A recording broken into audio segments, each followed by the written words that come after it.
Seth Meyers was on SNL starting in 2001. His brother, Josh Meyers, was on Mad TV starting in 2002. If you weren't around during the time, those were dueling shows. They were the sketch comedy equivalent of DC versus Marvel. Mad TV was more edgy. SNL was the classic established show. And it's just mind-blowing to me that these two brothers were on opposing shows at the same time. And now when these shows were on the air, I was in elementary school. So it didn't dawn on me how weird this was. And even if it did, who would I tell about it? Who was going to listen to the mad ramblings of a 6-year-old obsessing about pop culture? And like that old John Mulaney joke. Social media didn't exist back then. I didn't have a platform to talk about this. So I'm airing my grievances about this now.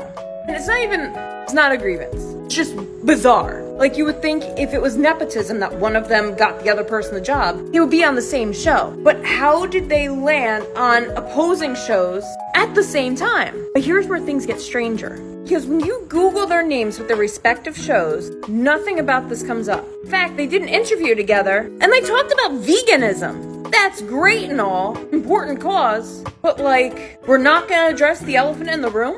It's perplexing. I don't know anybody else where it was two brothers on opposing shows like that. It's wild. I can't think of any other scenario like this, and nobody's talking about it. It's never been addressed, as far as I can tell.